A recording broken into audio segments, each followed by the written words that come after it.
Drew McIntyre found champion again. I hear voices in my head, they understand, they talk to me. I'm going to take over from here. First thing first, the Viper Randy Orton is back. This segment was the second best segment. After a quick intro, Randy Orton made his way to the ring for his first real promo since returning last week and hitting an RKO on The Miz without saying a word. Before the Viper could even get out to sentences, Trick Williams interrupted him. He came out dressed for his match with Phoenix, but he wanted to trade words with Orton first. Williams said it was 2026, not 2006, which seemed to indicate he thinks Orton should step aside for newer guys. Orton said he sees a star in Williams, but he made the mistake of interrupting the legend killer. As expected, things eventually got tense and turned into a fight. Orton hit a few punches and a draping DDT on Williams.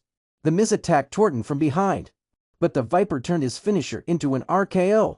This was a pretty run-of-the-mill segment. It set up a potential feud for Orton with both The Miz and Williams, but it also made the new guy on SmackDown look kind of dumb before his first match as a member of the main roster. Triple H going to be jobbing out Trick Williams already by letting Randy Orton hit him with an RKO. Like, come on, Trick Williams just got to the main roster, at least give Trick Williams a match first before he gets an RKO. The Miz finally makes his return and then try to hit Randy Orton with a skull-crushing finale.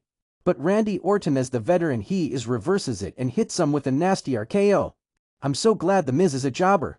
After Trick Williams wakes up, it's Trick Williams versus Rey Fenix. Rey Fenix versus Trick Williams. Fenix made his way to the ring and fist bumped Orton as they passed each other. This was Williams' first official match as a member of the SmackDown roster, so there were a lot of eyes on him to see how he performed. They locked up and Trick Willie showed off his power by easily pushing Fenix to the ropes. They traded a few near falls, but Williams kept the upper hand. Fenix hit a few nice moves, but most of this match was dominated by Williams. He has always worked well with smaller guys, but he seemed to take things a bit slower in this match than we usually see from him. If they had picked up the pace a little sooner, this would have been a great match, but it felt like they were taking it easy until the final couple of minutes.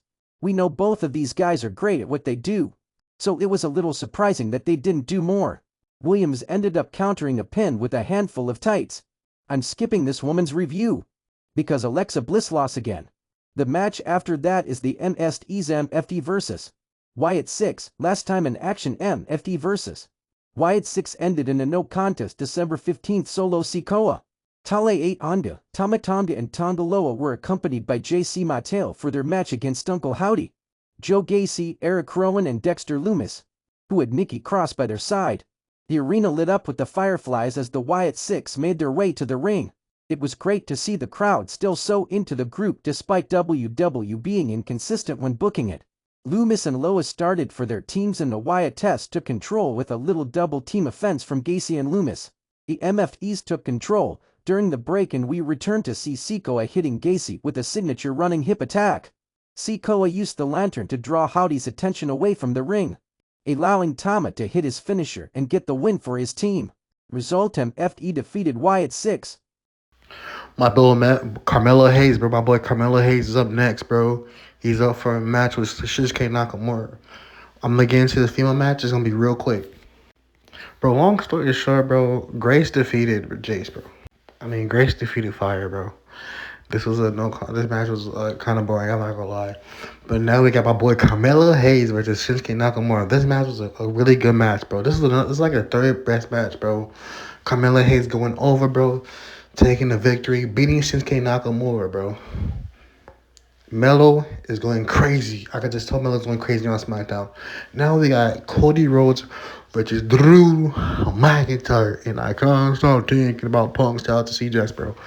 Bro, this match was off the chain, bro. This was actually the only good SmackDown I ever say, bro. But it was still ass. I'm not gonna lie. We got Drew McIntyre in 3 stages of hell match with Cody Rhodes, bro. Mr. Wheatley guy. Mr. Wheatley Vodka guy. You know what I'm saying? This match was insane, bro. Drew McIntyre was giving his best. He looked healthy, bro. Him and Cody were going back and forth, bro. This match was off the hook. Drew McIntyre, you know what I'm saying, was kicking his Cody Rhodes ass, bro, in the first half, bro. This was the most back and forth match I've ever seen. Drew McIntyre gave Cody Rhodes a low blow. Hit a Claymore kick. Look at that shit. Clean, connected. Connected with the Claymore kick. Then you pin Cody Rhodes for the 1, 2, 3. Drew McIntyre winning the first stage of Hell match. Drew McIntyre then puts Cody Rhodes through a table. Drew McIntyre was kicking his ass. This was the Drew McIntyre that I wanted to see, bro. Bro, he did all this just to let the ending to like it was bad. The ending was bad. I'm gonna get to that later in the video. But Cody Rhodes came back. They were brawling backstage. Cody Rhodes was fighting back. You know what I'm saying? Mr. Whitley. You know what I'm saying? Put a banana in his mouth. Pause, bro. Why you putting long hard objects in his mouth, bro? Why you putting a banana in Drew McIntyre's mouth for what, bro? Cody Rhodes started beating on Drew McIntyre and he started pounding him on his head. No diddy. Then fucking Cody Rhodes started choking Drew McIntyre's backstage, bro. I'm not gonna lie. Cody Rhodes jump off the thing, and Cody Rhodes then got the second pinfall on Drew McIntyre. Now it is now 1-1. We have Cody. Yeah, Drew McIntyre. Cody 1-1, and then Drew McIntyre 1-1. Are they even? Cody Rhodes delivered a crossroads on the table. That was a nasty ass crossroads on the table, bro. I can't believe this is a good ass spot. I'm not gonna lie. Cool, right? All this shit. Watch. We're gonna get into the juicy. Let's get to the part that pisses me off. Drew McIntyre about to hit a Claymore kick, right? In a cage match. He was winning in the cage match, all through the cage match, right? Let's just shows up. Bro, Jacob Fatu shows up, bro, out of nowhere, bro. He costs Cody Rhodes the match. Cool. I don't want Cody Rhodes to win, but he beats on Drew McIntyre first. Then Cody Rhodes shot pushing him off. Then he beats on Cody Rhodes, and then Drew McIntyre just falls out the ring, and he wins the match. Bro, this shit takes so much away from Drew McIntyre being a fucking champion, bro. Like, I didn't want him to win it like that, bro. This part that pissed me off the most, bro. Long story short, I'm still glad Drew won it, bro. I gave this SmackDown a C at best, bro. But long story short, bro. Yeah. Drew McIntyre is your new champion, bro.